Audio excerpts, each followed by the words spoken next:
పవన్ కళ్యాణ్ కుమారుడు mark Shankar సింగపూర్‌లోని valley shop హౌస్‌లోని స్కూల్‌లో చదువుతున్నాడు. ఈ రోజు ఉదయం స్కూల్‌లో అగ్ని ప్రమాదం జరిగింది. ఈ సమయంలో స్కూల్‌లో 80 మంది పిల్లలున్నారు. అగ్నిమాపక సిబ్బంది అరగంట పాటు శ్రమించి మంటలను అదుపులోకి తీసుకువచ్చింది. ఈ ప్రమాదంలో ఓ చిన్నారి మరణించాడు. సుమారు 15 మంది పిల్లలు, 4 పాఠశాల సిబ్బందికి తీవ్ర గాయాలయ్యాయి. క్షతగాత్రుల్లో పవన్ కళ్యాణ్ తనయుడు మార్క్ శంకర్ కూడా ఉన్నారు. శంకర్ చేతికి, కాళ్లకు గాయాలయ్యాయని, పొగ కారణంగా శ్వాస తీసుకోలేక ఇబ్బంది పడుతున్నాడని తెలుస్తుంది. శంకర్ చదువుతున్న స్కూల్లో జరిగిన అగ్ని ప్రమాదం వలన శంకర్ ఊపిరితిత్తుల్లో పొగ చేరుకుందని, వెంటనే శంకర్ ను హాస్పిటల్ కి తరలించి చికిత్స అందిస్తున్నారని, ఇప్పుడు శంకర్ ఆరోగ్యం బాగానే ఉందని, ఆందోళన చెందాల్సిన పని లేదని చిరంజీవి తెలిపారు. మరోవైపు ఏపీ మాజీ సీఎం, వైఎస్ఆర్సీపీ అధినేత YS Jaganmohan Reddy social media వేదికగా చిన్నారి త్వరగా కోలుకోవాలని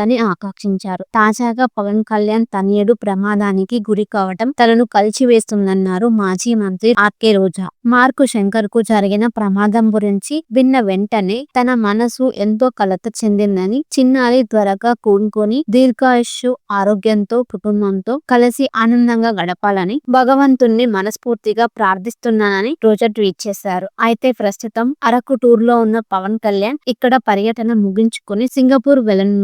ఈ విషయం తెలిసినప్పటి నుంచి పవన్ కళ్యాణ్ చిన్న కొడుకు సింగపూర్ లో ఎందుకుంటున్నాడు అని ఆలోచిస్తున్నారా? పవన్ భార్య అన్నా లెస్నివా సింగపూర్ లో చదువుకుంటున్నారు. సింగపూర్ లో నేషనల్ యూనివర్సిటీ నుంచి డిగ్రీ పట్టా పొందారు. చదువు కోసం వెళ్లిన తల్లితో పాటు కుమారుడు కూడా అక్కడే చదువుకుంటున్నాడు.